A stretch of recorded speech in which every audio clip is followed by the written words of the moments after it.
Hello, dear friends, lovely audiences, my dear fellow Californians, but dear fellow Americans. Welcome back to the show. Today we're talking about a big subject. We're talking about the fact that we're putting somebody we all trust to represent us, and this person is willing and is capable of representing. Now, talking about election regardless, needless to say, with me today is my good friend, the one we support, the one I endorse, Commander Joe Shamas, former U.S. Navy commander, now candidate for Congress 29th District. So, sir, welcome back to the show. Thank you very much, Jack. It's great to be here. All right, good. Last week, I and a crew attended one of Commander Joe Shamas' event. It's in a beautiful house for one of the supporters, right? Yes. There, I witnessed with my eye how people of the grassrooted United States citizen want somebody up there to change the politics. The politics, I'm talking about the politics. By the way, yesterday we even had a show talking about the deep state politics. The deep state politics. Now we have a call from all directions, from all angles for a change of politics. Our politics ecology, the environment, need a change, right? Anyway, Joe is the one I believe. Oh, by the way, I'm known for a very high success rate of supporting.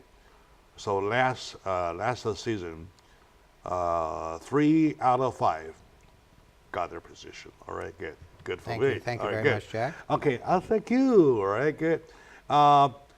For look at the calendar now, we have exactly 3 weeks, right? Correct. So, and how ready are you, please? Well, we're very excited. I think the people are finally realizing that they do have choices, they have options, and they're really coming to us by leaps and bounds. And people are contacting us from all over.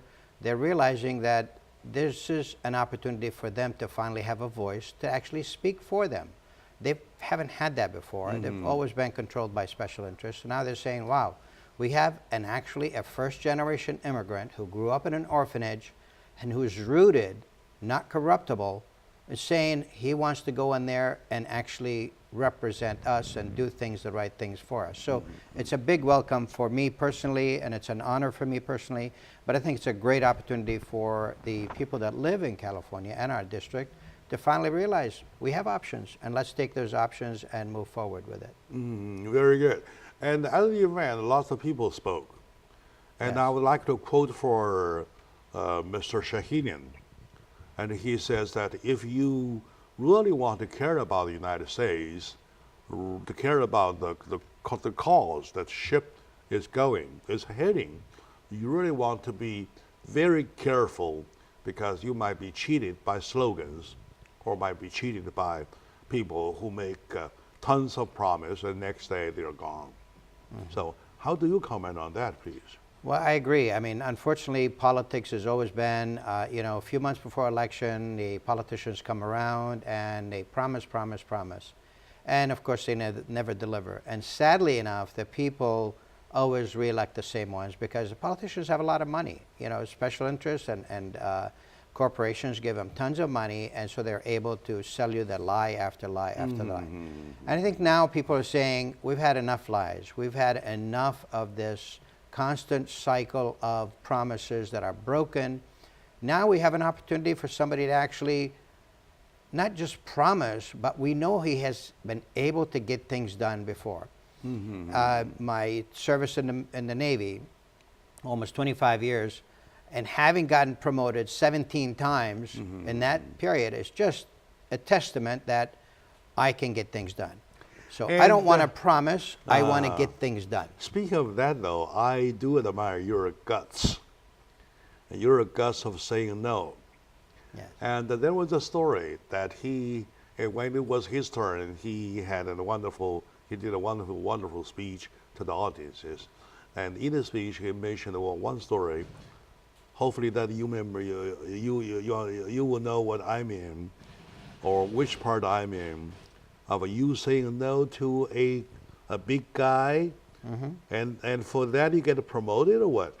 Well, yes. I mean, Yeah, sure. Yeah. I thought I was going to get fired, actually court-martialed, but in fact, it turned around and my superiors understood that my job isn't just to say yes. My job is to make sure that we're doing the right thing. So when I disagreed with a four-star admiral that what he had wanted to do, I said, no, you can't do that. And everybody in the room was just shocked. They didn't know what to say. And it was just dead silence. Sounded like suicidal for me, man. They all had that look like, you're done, you're finished. But you know, the nice things about integrity and leadership is people realize when they're making a mistake that somebody tells them this is the right way to go, and they take up that challenge and saying, yep, I will do the right thing. And he did that. And in fact, he actually promoted me after that event, not court-martialed me, because I saved him from getting in trouble. Oh my God, that's good. And you know, the audience on hearing that gave him a huge, I would say huge, applaud for that kind of a character. And you know, in politics, there's all kind of, you have these, especially in the Army, in the Navy, the hierarchies is the key. Is the key. It's the only key. Yes, sir, is the one. Is always the way you want to say to your superior, yes. Right? Yes, sir. Yes, sir. Yes, sir. You wish. As you wish, Commander, or something like that. And he said a big no. The no surprised everybody. For that, he could get himself court-martialed, but well, on the contrary, he was promoted for that 5-star admiral. 4-star, yes. 4-star, no, 4-star. And the key for that is that when you know it's wrong, you should stand up and say it's wrong. Oh, when you there's know it's no right, 5-star in the United States system, right? No. For 4-star is the top. It's a top dog. You Yes. refuse the one of the top. Yes. At the top, very good. So, question is, well, automatically arise here. So, will you keep the same kind of guts there when you are elected, when you take office? Are you still willing to say no? Well, Jack, I sleep good at night because I am comfortable with the decisions I make, and I'm also open-minded to hear what issues are important for our community. So, I stand ready to serve by being able to comfortably say no when I think it's wrong and comfortably say yes when I think it's in the best interest of our community. And that's the integrity that's been missing in politics, because politicians are just that, politicians. They are not servants to the people. That's where I am different. I'm not a politician. I'm a doctor. I am a public servant. And I want to continue on that path, because if I automatically agree to everything they say, I've become like them, and I don't want to become like them. I am there to make change. I'm there to serve the people. As a first-generation immigrant, I think the key to what makes America America is us, you and I. You and I make what America is all about. We have integrity, we have honor, and we have the courage and compassion to say, when it's wrong, it's wrong. When it's right, it's right. All right. Very, very good. And my take is that no, that big no that you gave the admiral had 2 layers. The way I take it, I take as your no was that your no, the big no that you said to express it to the admiral, the 4-star admiral, had 2 layers in it. No, excuse me.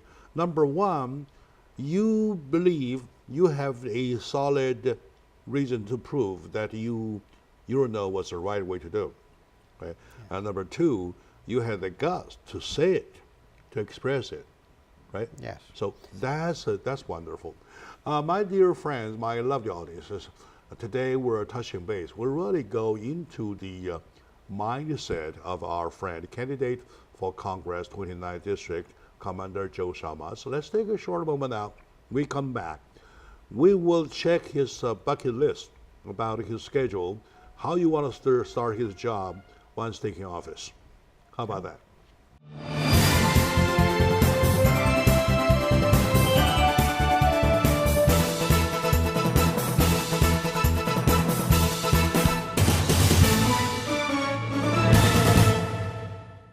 Hello, dear friends, lovely audiences, my dear fellow Americans. Welcome back to the show.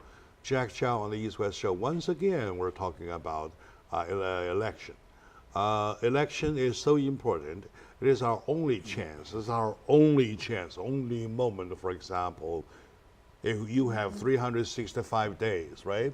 And every 2 years, twice of the 365 days, you have that moment for like 5 minutes to decide what you want. That is your moment to express exercise your right of democracy, to express your pick of who you want to support you, or you want to represent you, things like that.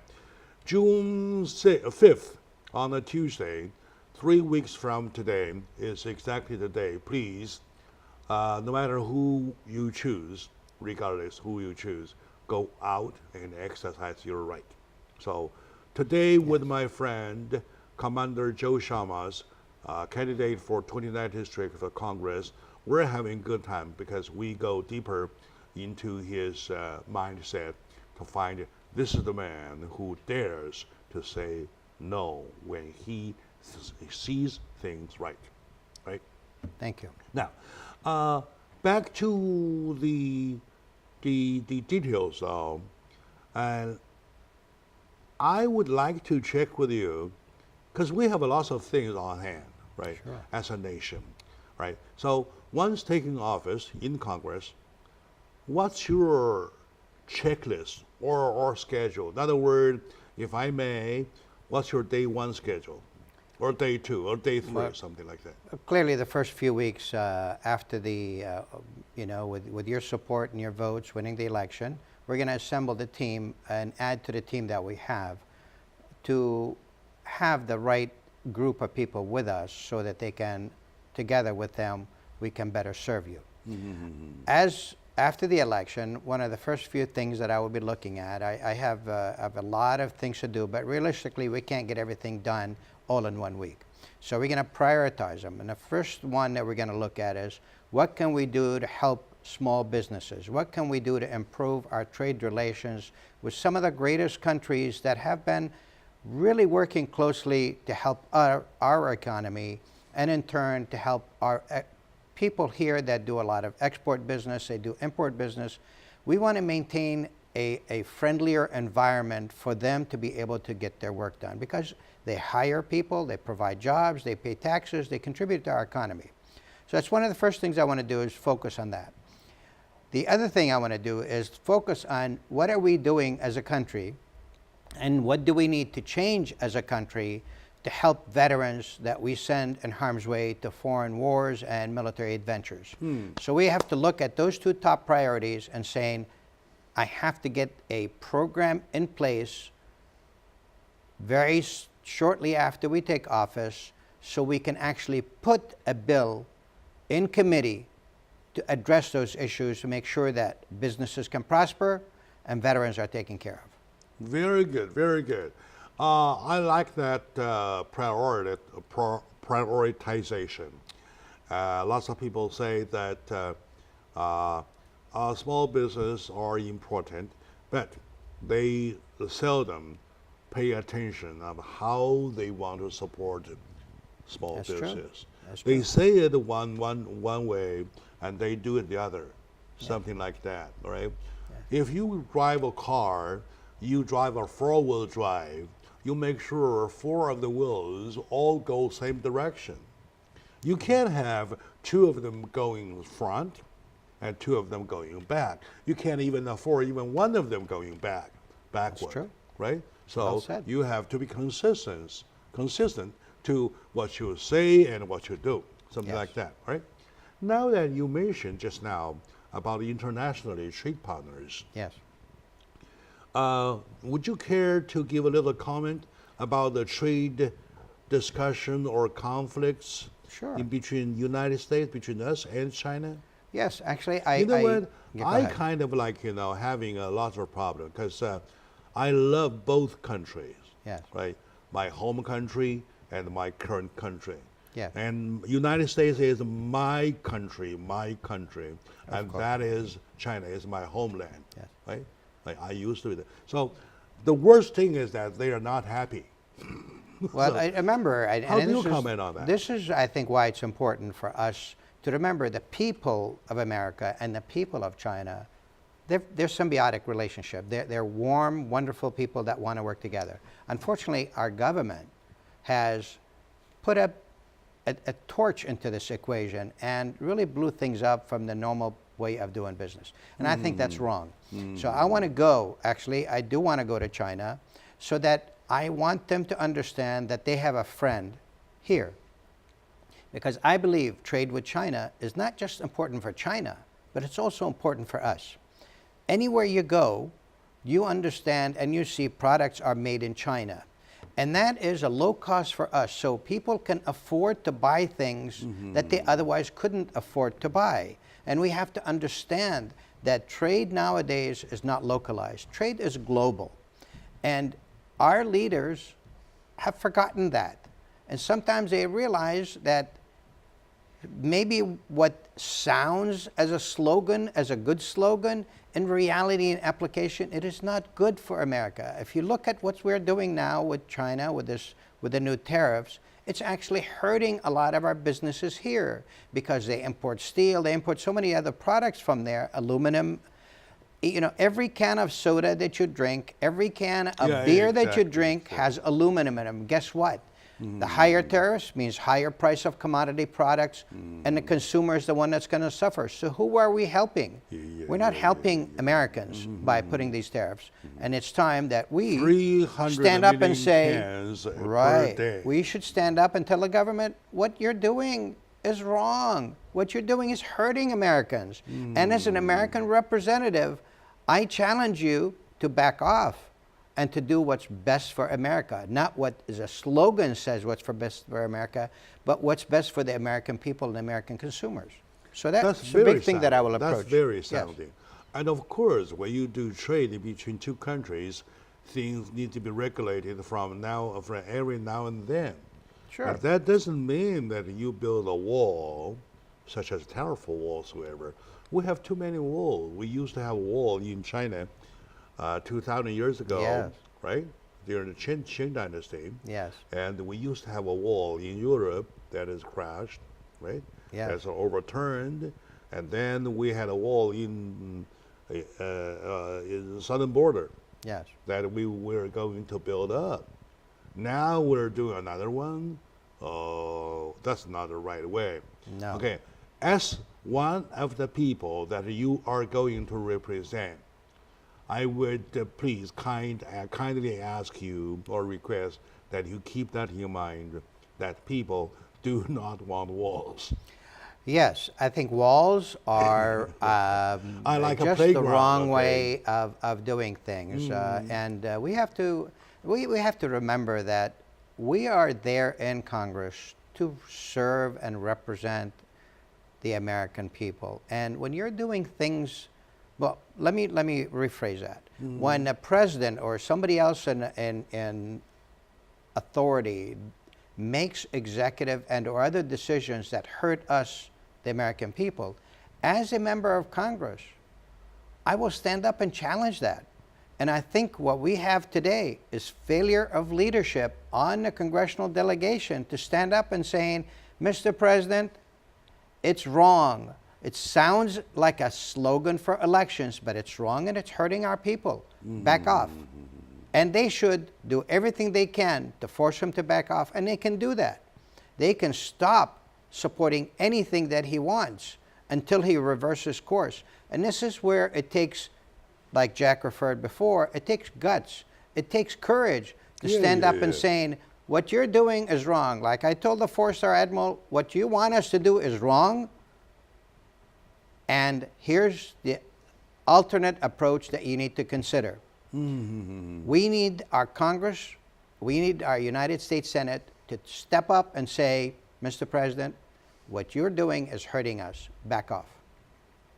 Exactly, exactly. I really, really want to ask you to utilize the same guts when you said no to the four-star admiral, right? And say it to Mr. President or to your fellow Congress members. Hey, Yes. hey, wake up, folks, right? We need to make friends. It's a time to making friends. Look around the world. It's not a time of fighting.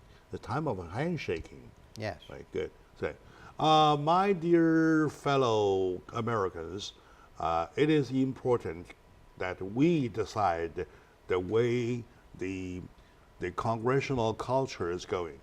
Why we? Because we can choose.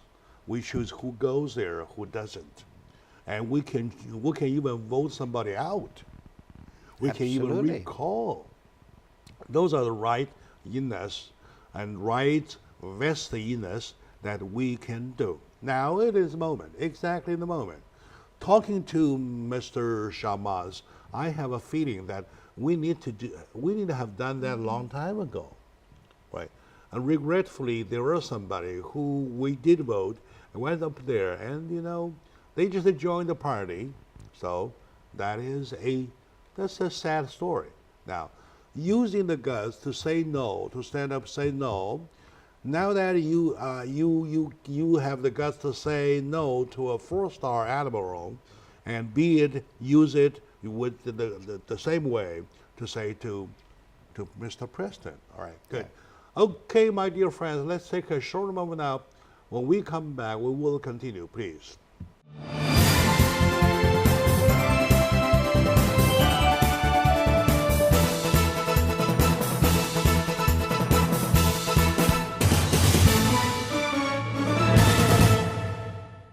My dear friends, welcome back to the show. Today we're talking about election. The federal election we're talking about. We're talking about the congressional election for the 29th district. We believe that Mr.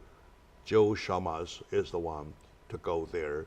Number one, he has the credential, high like a monument, and he has the guts, the mind, especially the mindset, right? Talking about a schedule like week 1, week 2, or whatever, like how he's going to prioritize his work schedule. Though he first mentioned about the fact that we need to make friends with the international trade partners. We do not want to create enemies. That's right. We have enough enemies already. We don't want to make a new one. Okay. And number 2, he said, and as second on his prioritization was that he would improve the veteran situation. Yes. I especially thank you for mentioning that. I especially thank you for putting it so high at the second on your prioritization, because I cried the hell out of myself on hearing and studying of the veteran homeless issue. Yes. Right. So, how do you want to do it, and how can you do it, and how you want to make sure that your fellow members will support you in changing the lives of veterans? Jack, it's a very, very, as you said, it's a very emotional, a very touching issue for all of us. I mean, we see kids left and right come back all messed up. I mean, here's an 18, 20-year-old kid who wants to serve the country. You know, they enlist and they join the service because they love the country. So we send them to some far-off country after we train them how to use a gun, and we say, go kill these people. And they say, well, they didn't do anything to me. Well, kill them anyway. If you don't kill them, they're going to kill you. So here's this kid, does what he is told because for them it's self-defense. If they don't fire, they get fired back at. And they come back to the country and all messed up. They don't know how to deal with that. It's a very emotionally challenging issues. Some of them suffered severe depression, some of them have psychosis. A lot of them, as you know, if you don't know, you should know, the highest suicide rate is by military veterans. And that's sad. It's a horrible yes, thought. yes. So my approach would be very simple. When I was in the Navy, my first 12 weeks from being a civilian to transferring and training how to be a sailor. My son was in the Army. It took 12 weeks how to be a soldier. My granddaughter is in the Marine Corps, the same thing, how to be a Marine. They all had a transition period from being a civilian to being a soldier. And what I want to do and incorporate in the defense budget, and I will fight very hard with all my, it takes a coalition of congressional delegations to force and have this as part of the budget for the Defense Department, that they must have a program at the end of the enlistment, 12 weeks before. We do a reintegration back to civilian society program. How we learn to be sailors and we learn to be soldiers and Marines, we want to retrain them how to become civilians again. So they should wear civilian clothing. We should have educational institution there. We should have employers, housing, and so on. Help them so they can easily transfer back to civilian society. And if they have mental health issues, we should make sure that they're taken care of before we release them in public. That's an issue that developed while they were in the service, and it should be resolved by the service. I'm short in words how to express how thoroughly I am in agreement with you. Thank you. Out of my own experiences, I'm not talking about experiences going to war. I'm talking about experiences of talking to veterans. Sure. Talking even to homeless veterans on the street in Los Angeles, downtown Los Angeles, on Los Angeles Boulevard, right? And exactly, we owe them our training out of taxpayers' money, same amount, same way like we train them from a civilian to a soldier. Now from a soldier to a civilian, step down. Yeah. Now, number one, time has changed. Yeah. Technology has changed. The environment has changed. People have changed. You no longer have a job, right? Yeah. Okay. In a brand new life, I would say brand new life, you really want to, when they're back home, they're still a kid. Yes. Right? So, do you think if you want to do it, you want to express yourself, do you think people will buy you? I mean, your fellow members? Well, I think it's a tough sell, but it should be an ethical and moral approach of our obligation to support the ones that put their life on the line to preserve our way of life as Americans. So, to me, I would challenge my fellow congressional delegations. We start with the California delegation and we'll move on to neighboring states and so on, that they should join me in co-sponsoring my bill because it's a right thing to do. It's time to put partisans aside. I don't care if you're a Republican, I don't care if you're a Democrat. We swore an oath to uphold the Constitution, and as fellow members of Congress, they must come on board, and I will work very, very hard to help them understand that that's the least that we can do for people that put their life on the line for us. Sadly, though, we know that many members of Congress have never served a day in uniform. And as such, they do not understand what this poor kid has, what they went through being in war, being in all that. So to them, we got new kids come in to replace them. For me, no. This is too important to brush aside. I will work very hard to make sure that we never vote on a military budget that does not include a reorientation program back to civilian society. That's very sounding. That's very, very important. I believe my vote, my audience is you're also the fellow voters, and I would say that is a very, very huge highlight for you to pay attention to. After all, do you agree with me if I call it a moral issue? Absolutely. it's a moral and ethically issue that we, as Americans, we are better than that. You we ask should yourself. do that. You Yes. ask yourself. Yes. Somebody we send, somebody young kid at the age of 18, 19, we send to fight for war, which they did not even understand why we're fighting. Correct. Right?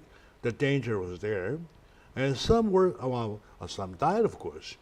Of course. Those lucky ones who survived, coming home, looking around, and in his ears, in his mind, there was still boom, boom, boom, Yeah. ba, ba, ba, still that. Okay, I'll tell you one thing. I also share this with my audiences to express how I'm touched about his thought. Right. 2006, I had a trip to Alabama. On way back, I was on the Greyhound bus. Yeah. And next to me was a young man, 24 something plus minus years. And we ended up talking, right? And later I learned that he was a veteran, wounded, lost some percentage of his hearing ability, right? And talking according to him, right? In his platoon, the suicidal rate was so high that he himself, he said in his own word, I was even afraid someday I was commit suicide. He did not even know he wanted to live. Oh, horrible, horrible. I asked him why. He said many questions unanswered that bothered the young man, the young mind. Now, why are we fighting? They don't understand, right? After they fire, they saw with their own eyes there are men, there are women and children there, right? It's a Crushes your hard heart. thing. It's a hard thing. Sad, yes. And they say, and he says, you know what we do quite often? After firing, we do this. We slam on our own face. We feel that we are so guilty. We're so guilty, something like that. Yeah. So for those young men to coming back home, well, job gone, right? The environment changed. Nobody knows him. And nobody understands that he still have the gunfires in his ear. The PTSD is the thing. Yes. Right? To give them a fair treat, to give them an opportunity to step down, is really something. I would say, call it as a society, we call it a moral issue. As human being, I call it a heart issue. Yes. Am I right? Thank Well you, said, sir. well said. I salute. I salute to you, Thank you. Commander, for having that kind of mindset. Thank you. Support you. Let's take a short moment out. And when we come back, we'll continue finding why we support him.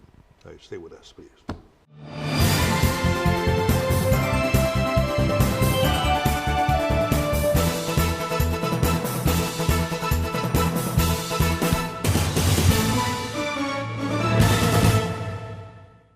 Hello, dear friends, lovely audiences, my dear fellow Americans, ladies and gentlemen.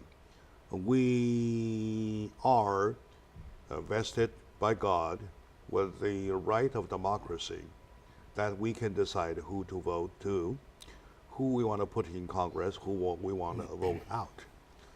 Right now is the moment to do so, to exercise your right of democracy. June the 5th is the day, and starting 8 o'clock in the morning till 6:30, 7, 8, whatever, I don't know how late that is. I've been always early in the morning, because on my way to work, there's the poll station there, and I stop by. Takes about altogether 50 minutes. That's it. Okay. Now, with me today is once again my good friend, big icon, and a man who served the country honorably for 25 years, a commander who commanded his soldiers with a soldier's mind in the soldier's booth. And the many soldiers coming home facing the challenges of here and there, everywhere, he's the one who's ready to make a change. Right? And thank you for your top 2 items on your bucket list, right? Good. Thank So, you. do you have a third? Yes, of course. For me, one of the other key issues is education. When I'm talking about education, I'm talking about the youth are the future. And again, a lot of politicians use that as a slogan. But I want to take it one step further and actually do something about it. I think education is a foundation. It's a bedrock of advancement in society, period. But education has several approaches. One of it is a didactic, actually go to a classroom and sit through and go the academic route. And the other one is vocational training. Not Okay, everybody wants okay, to do that. okay. So we have to provide vocational training so that if somebody wants to have an auto mechanic shop, we should train them how to do that so they can open their shop and start a small business. Somebody wants to be a barber, we should help them do that. Somebody wants to be a computer repair person, we should help them with that. So vocational training is a second. And the third part, and I think it's a very important part as well, is there's a certain period of time when businesses die and people are let go. So at 40, 50 years old, this person has only worked in a factory or in a certain position for a long time. Those people, we need to remember them and provide them training to retrain them for new jobs, because at 40 and 50, they still have to take care of their family and they still have a lot to give to our society. So 3 elements to education: the didactic, the classroom, the vocational, and then the adult. And also including Reorientation those program. soldiers stepping Yes, down. absolutely. Stepping down after the transition period. Yes. After the transition period, put them in the training. Yeah. Learn something, right? To support themselves instead of end up on the street. Well, I think, and I'm sure everybody in the audience would agree, that people really are honorable. They want to work. They don't want a handout from anybody. We have integrity, we have self-respect, and we want to take care of our family. So by providing them the opportunity for education, for vocational training, for adult reorientation training, they can then work and take care of their family. They have pride, they have honor, they have integrity, and they want to be able to support themselves and feel good about themselves. And that's what we should be promoting. That's what we should be fostering. This is where we have to devote our energy on money. We should stop spending money on war, the ways that are so many unnecessary wars, and spend that money back on what really counts: our own people. We're talking about support for small businesses, we're talking about support for veterans, and now we're talking about educational opportunities for the youth as well as the adults. Thank you very much, sir. Thank you. For education, I really have a problem. I'm so glad that my problem that got resolved today. Problem being that every time when the word education is mentioned, people automatically think about think about Harvard, Berkeley, those elite, those Ivy League schools, yes. Schools, so ever, right? That their education.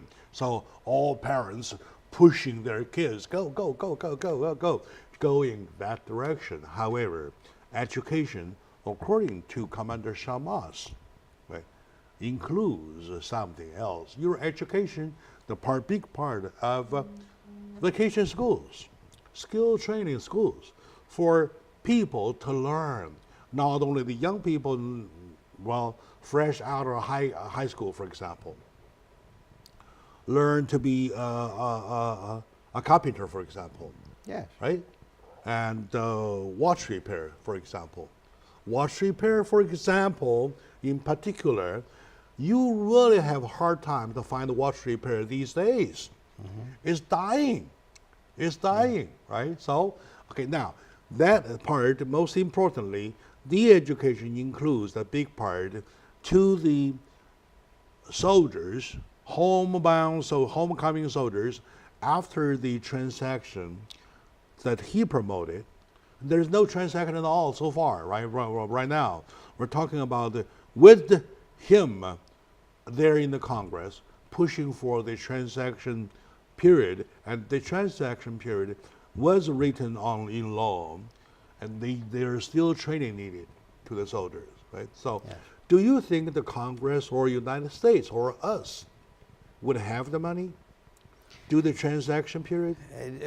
Jack, you said something that I think that has been the modus operandi of the Congress right now. When it comes to war, they always find the money. In fact, they have never found a war they didn't like and they didn't fund. They always fund the war, never question it. For me, that's what we should be questioning. We should never be questioning, is it costly, too costly to educate our people? What else is our job? Our Or is function it too in costly society to wage a is war? to take care of our people. And to me, when it comes to education, we should never question that, because that pays dividends to the country overall for a very, very long time. You know, We sir, allow me advance through please for that. an Yes. insertion. Allow me please with this insertion.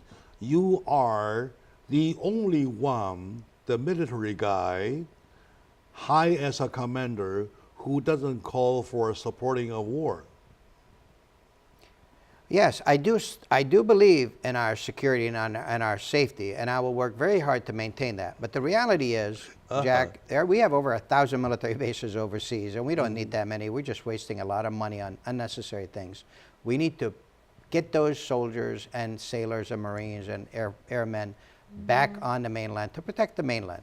We need to stop, as we pay their salaries, stop them from keep spending it overseas and stimulate and help other countries' economy. They should be spending it here in the U.S., helping stimulate and support our economy. So for me, yes, I'm all for peaceful interactions. I'm all for diplomacy, but I'm also very firm that we should never compromise our In own other words, security. the money is there. It's only a Yes. different way of allocating. Absolutely, Right? yes. So here is the area that needs money. We shrink a little bit. For example, you mentioned about more than 1,000 military bases out there in the world, though. Do we really need 1,000? How about 900? How about 800? How How about about 10? 750? How about 10? Yeah. Or something like that. And with the money saved, though, can we run 1,000 or 10,000 of training schools? Yeah. Right? So that is the philosophy.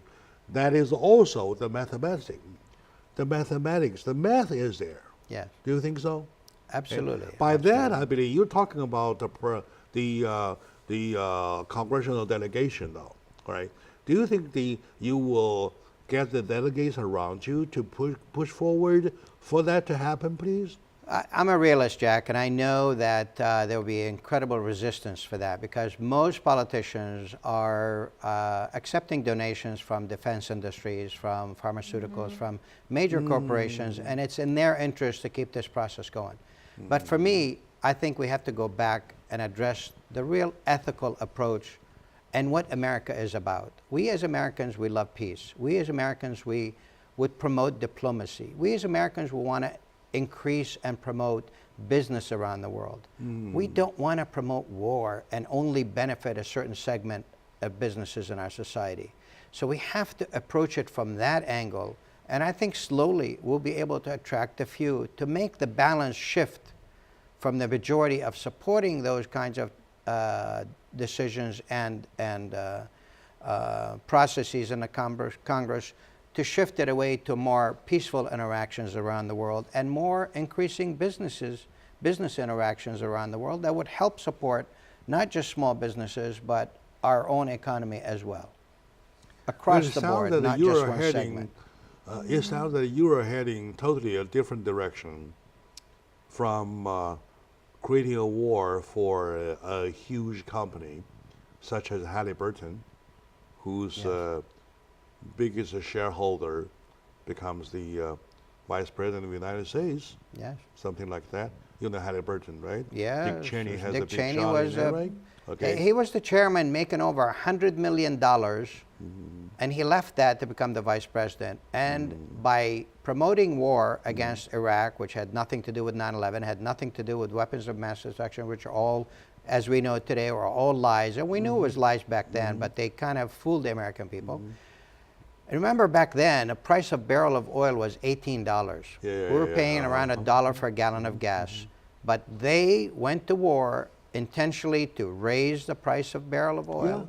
Yeah, exactly. And that's the benefited them and benefited a lot of people in that industry. I That's a shame. remember it was, you went all the way to the highest of 103 Yes. at that point.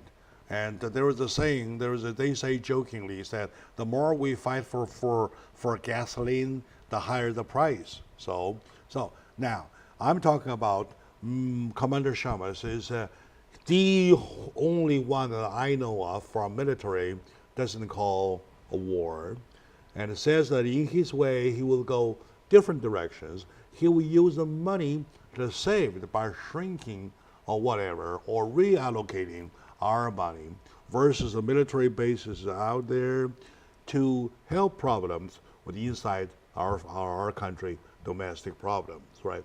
So, of course, by that we accidentally mentioned poor Dick Cheney. He's no longer poor, and he was like $100 million rich millionaire, to left that to go to go as a vice president, and he came back home 100 times richer. Yes. Right? So that's the story. Okay, my dear friends, once again, we're over time, but I have the gut to say, okay, stay that way.